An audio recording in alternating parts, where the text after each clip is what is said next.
Hi everybody, this is Oksana and I'm continuing with the little cherry theme here, and this time I'm making a pendant instead of earrings, and I think that this design is slightly simpler because it uses a little leaf charm bead here instead of making the leaf out of wire. So if you found the earrings slightly tricky, then you might like this better. So I'm gonna make a pendant this time, and I want to say a huge thank you to Rio Grande, whose wonderful wire I am using. This is our sterling silver wire, and this sterling silver chain is actually from them as well.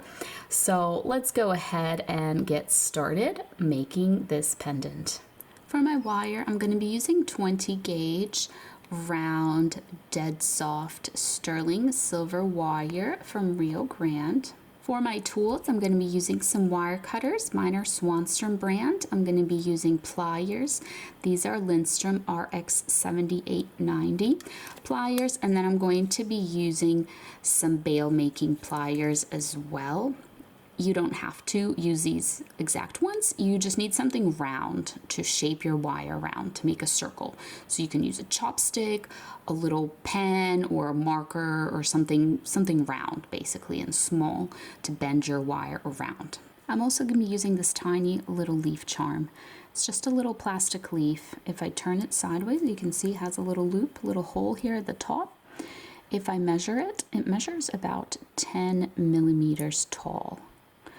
And I found this on Etsy. If you search for tiny plastic leaf or tiny acrylic leaf, these will come up. There will be others that come up as well, but these are pretty apparent because, you know, it looks like this. It's 10 millimeters. It's got the little loop. So you should be able to find them. There's like a ton of different sellers. I don't even remember where I got mine from, but because I'm in Australia, I just had to check the sellers to see which ones shipped to Australia and which ones had, you know, reasonable shipping fees. So just you should be able to find a lot of these. So then for your sterling silver wire, you're just going to need one piece, and mine is 7 inches long. So then you want to hold your wire about 2 inches from the right end of it. And what you want to do is you want to place your pliers there. If you're using bail making pliers like I am, or you know, if you're using something else to bend it around. And I'm using the 4th smallest size here for the shape and size of my cherries. So I'm going to bend all the way around until the wires are almost just making a straight line, and that's my first circle. Now I'm going to reposition my pliers so that I can make another loop here. And you just want this shorter wire to be in front of the longer wire. You want to bring it up here to the top.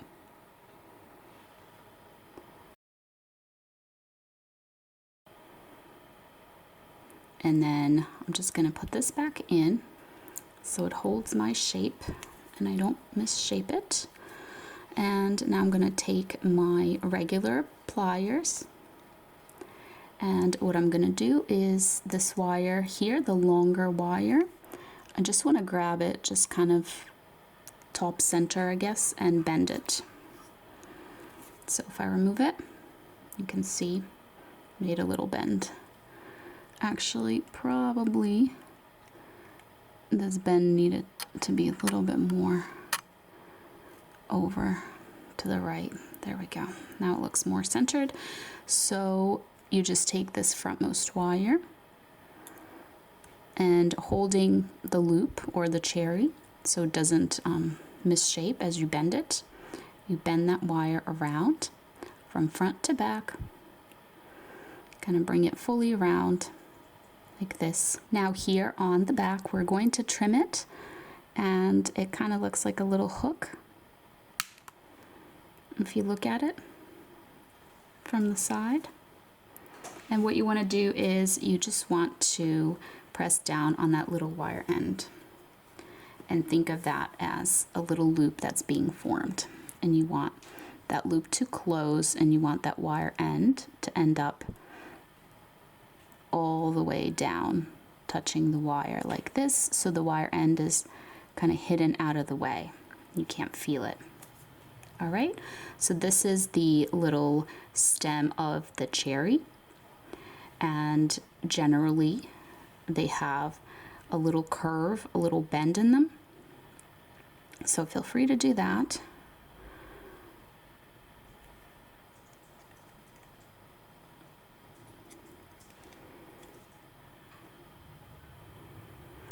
And now what's important here is kind of imagine where you want that stem to end, how tall you want it to be.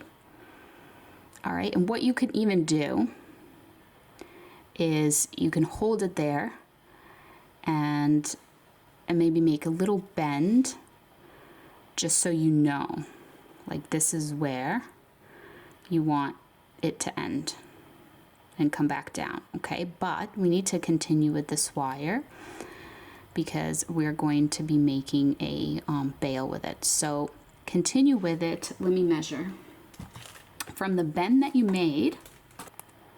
So about 3/4 of an inch. If you go from the bend that you made to here, about 3/4 of an inch, okay? And now just bend it to the side like that. You will see how large my bail works out to be, and if you find this too big, make it smaller than 3/4 of an inch. If you find it too small, make it bigger, maybe make it a full inch, because everyone likes different size bails and needs different size bails depending on your necklace that you are going to put through here. So I'm squishing this down so it's just completely flat. And then here where it's kind of reaching that little bend, that's where it's gonna start to bend again, and it's gonna be my other little cherry stem, okay? So now I'm gonna take my little leaf and I am going to slide it on. Now, if yours isn't sliding on, because I've tested this and it fits on 20 gauge wire bent in half. The only time I have a problem is if this little tip, I didn't squish it kind of hard enough and it might be a little wider and then I can't get it on. So just if you're having trouble, give it a better little squish here at the top. And then you can glide it on, get it here where you want your cherry stems to be. This is your other cherry stem, so it's gonna also have a little curve to match the other one. Just go ahead, we might as well just finish that part before going to make our bail. So I'm gonna trim that like so. Then I'm going to take my pliers, I'm gonna grab that little end, curve it inwards so that I can get to it here from the other side. Then I'm going to basically just close the loop like we did before, where the wire end gets hidden away because the wire end is just touching the wire itself there, like so. All right, and this portion is complete.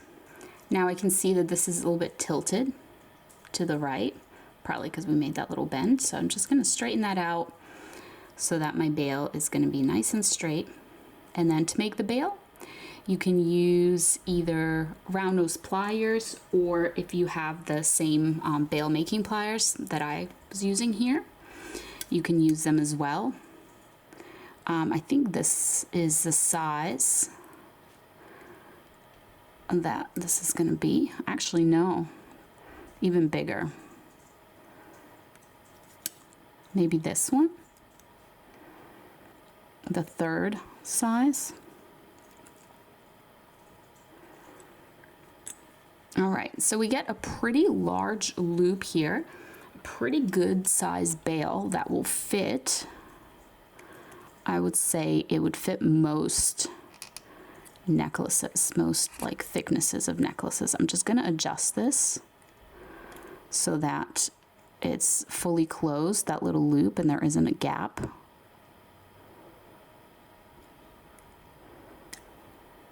All right, so just fully close that little loop. Then you have your little bail. So then you just add your necklace of choice. So I think because I'm using such a small thin chain, my bail could definitely be smaller, but if you use like a cord necklace or something thicker, then this will be a good size bail. And here is our cute little cherry pendant. You could make two of them and they can be earrings as well and attach an earring hook instead of a chain. But I already did that in my previous video where I made earrings, so I wanted this one to be a pendant. So I hope that you enjoyed this video. Please leave me a like down below if you did, and don't forget to subscribe. I post new videos every weekend. Thank you so much for watching, and I'll see you next time. Bye.